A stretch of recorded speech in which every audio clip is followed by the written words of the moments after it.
Osman gerçekten bizden ayrılıyor mu? Peki Orhan bu ağır sorumluluğu üstlenmeye hazır mı? Öyle kritik bir döneme odaklanıyoruz ki adeta bir bayrak devri yaşanıyor. Osman Gazi bedeninin zayıflığıyla mücadele ederken Bursa'nın fethi gibi devasa bir hedef oğlu Orhan Gazi'nin omuzlarına yükleniyor. Osman Bey'i yatağa düşüren o meşhur hastalık neydi? Yıllar süren o çetin Bursa kuşatması neden bir türlü bitmek bilmedi?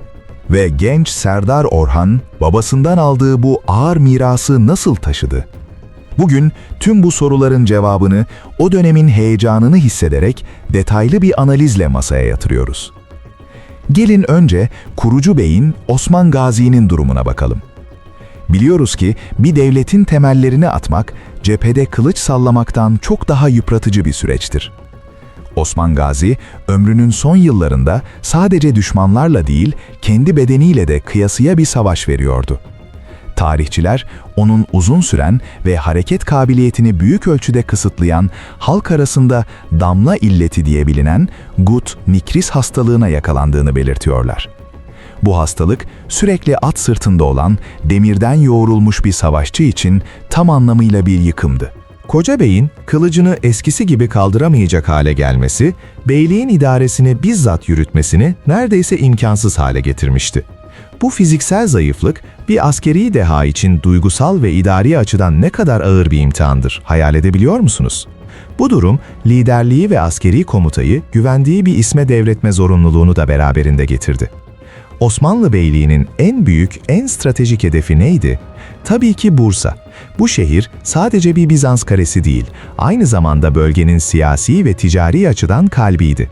Şehri almak, Osmanlı'nın beylikten devlete geçişinin en önemli simgesi olacaktı. Ancak bu hayati fetih kolay olmadı. Kuşatma 1317 civarında başladı ve tam 9 yıl sürdü. Nihayet 6 Nisan 1326'da neticelendi. Neden bu kadar uzun sürdü? Çünkü Bursa, doğal coğrafyası ve sağlam Bizans surları sayesinde çok iyi korunuyordu.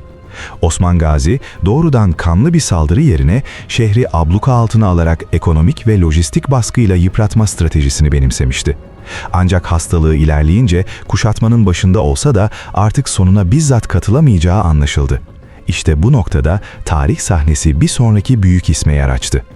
Osman Bey'in hastalığı nedeniyle idari ve askeri dizginleri oğlu Orhan Bey'e devretmesi, Osmanlı tarihinin en pürüzsüz ve en kritik liderlik geçişlerinden birini sağladı. Orhan, babasının güvendiği, genç, dinamik ve askeri yeteneği kanıtlanmış bir komutandı. Artık o, beyliğin serdarı, yani ordunun başkomutanıydı. Orhan Gazi, sadece bir komutayı devralmadı. Aynı zamanda, Bursa gibi kilit bir kalenin fethini tamamlama misyonunu da yüklenmişti. Orhan, komutayı devraldıktan sonra kuşatmayı daha da sıkılaştırdı ve belki de Bizans üzerindeki baskıyı artırmak için yeni taktikler uyguladı. Orhan Gazi, askeri bahasının yanı sıra diplomatik zekasını da kullandı ve şehir, nihayetinde bir çarpışmadan çok müzakereler sonucu teslim oldu. Bursa'nın 6 Nisan 1326'da teslim olması sadece bir fetih değil, aynı zamanda Orhan'ın hem askeri hem de siyasi liderlik becerilerinin mühürlenmesi anlamına geliyordu.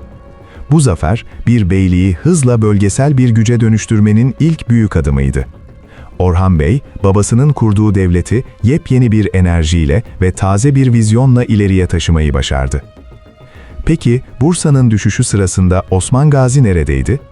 Tarihi kaynaklar, Osman Bey'in bu büyük zaferin haberini alıp alamadığı konusunda kesin bir fikir birliğine varamıyor. Bazı kaynaklar, fethi göremeden 1324 yılında vefat ettiğini belirtirken, bazıları da fethin haberini aldıktan kısa bir süre sonra 1326 yılında Hakk'a yürüdüğünü söyler. Ancak kesin olan bir şey var. Osman Bey bu fethi görmeyi çok arzulamış ve vasiyetinde geçici olarak gömüldüğü Söğüt'ten alınıp Bursa'ya Gümüşlü Kümbet'e defnedilmeyi istemişti. Bu vasiyet oğlu Orhan tarafından eksiksiz yerine getirildi. Osman Gazi, hastalığı nedeniyle fiziksel olarak zayıf düşmüş olabilir. Hatta son zaferi bizzat görmemiş olabilir. Ancak onun asıl gücü, kurduğu devletin sistemini aksatmadan işleterek komutayı ve vizyonu oğlu Orhan'a başarıyla devretmesinde saklıydı. Bu kusursuz geçiş, Osmanlı'nın uzun ömrünün en önemli sigortasıydı. Osman Gazi'nin hayatının son perdesi, bir liderin bedensel zayıflığına rağmen ruhunun ve vizyonunun ne kadar güçlü kalabileceğinin destansı bir kanıtıdır. Hastalığı onu yense de bıraktığı devlet mirası binlerce yıl yaşamaya devam etti. Orhan Gazi ise bu mirası en iyi şekilde onurlandırarak Bursa'yı alıp Osmanlı'ya başkent yaptı ve yeni bir dönemi başlattı. İşte tarihin büyük serdarı Orhan, liderliği bu şekilde üstlendi ve babasının kurduğu temelleri sağlamlaştırdı. Daha fazla harika içerik için kanalımıza abone olmayı unutmayın. Bu videonun hangi kısmı size en ilginç geldi ve bu konuyla ilgili herhangi bir sorununuz var mı? Yorumlarda bize bildirin.